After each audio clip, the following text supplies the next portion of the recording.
Well, hello everyone, and welcome back to the Hillbilly Files. For those of you who don't know, my name is Leo, and I will be your humble host today. We have a very interesting story for you today, a little bit of a mystery as well. I'm out on Gilbert Creek near Gilbert, West Virginia, aptly named, huh? But we're doing at the Mounts Cemetery, and I'm doing a couple stories today. Just finished one over there and doing another one over here, a really interesting one, and of course I will be documenting the graveyard. I have to ask y'all to try to look over the sound. That's construction down in the valley. They're working on the highway. Can't really do much about that, unfortunately, but just, I don't know, pretend it's birds singing or something. Man, that looks really dark back in there, doesn't it? Broad daylight. Look how dark it looks in there. But I did have one other person in particular that we wanted to point out to you guys. One of the reasons that we came here to this particular graveyard today is this lady right here, Elaine Mounts. May 2nd, 1935 to September 11th of 1976. But Elaine has a very interesting story, and I'm just going to get over here and kind of get in between the two and just kind of make myself at home, sort of, so to speak.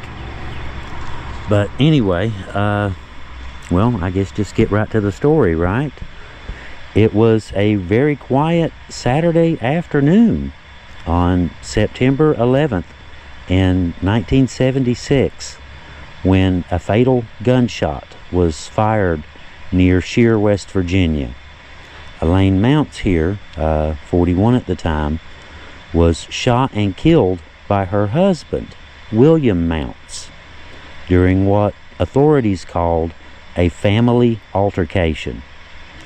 The shooting happened around 1 o'clock in the afternoon, and the West Virginia State Police out of Petersburg launched an immediate investigation. The couple had recently moved to the Shear area from Gilbert here, where they had lived for many years.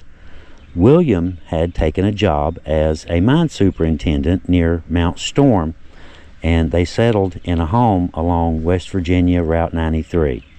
Just down the road from Justice of the Peace named Ruth Michael.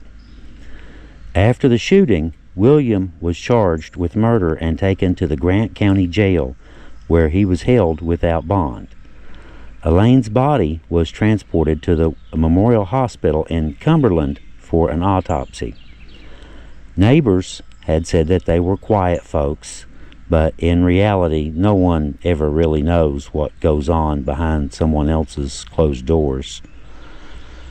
The tragedy came without any warning at all, and to this day, no one has publicly explained what caused the fight that turned deadly. Despite digging through every available source, there's still so much that we don't know about Elaine. A Social Security record exists for a woman named Elaine Mounts, who was born May 2nd in 1935 and died on September 11th in 1976, matching our timeline exactly. But that record says she was born in New Jersey, which raises questions. We can't even say for sure if that's the same woman. There are no known photos or an obituary, and no public court transcripts to explain what really happened in that house that day.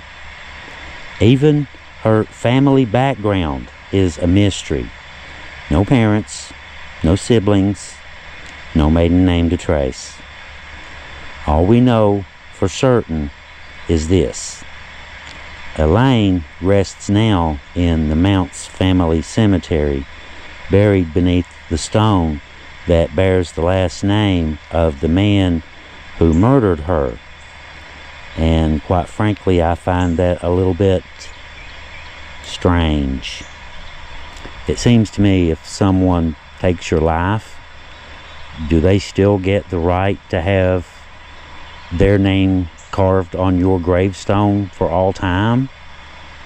I don't know about you guys, but to me, if you kill your wife, you've kind of forfeited the right to have her carry your name into death. It's just, like I said, it's just such a tragic story and such a and a mystery, and we're kind of hoping maybe even, who knows, there may be some Mounts family members who can answer a few questions and get some stuff straightened out for this lady. Because as it is right now, like I said, she's kind of a question mark. She's kind of a mystery.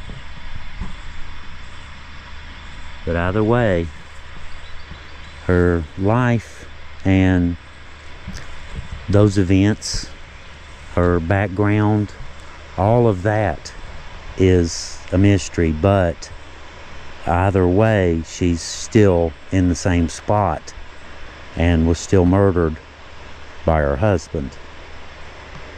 So to me that's worthy, to us, that's worthy of a mention. That's worthy of being brought back. Have your story mentioned. You never know. Something could come to light. It wouldn't be the first time something has come to light from one of our videos, now would it? It certainly wouldn't be the first time. But either way, thank you guys for coming along and listening to our little story about Miss Mounts here.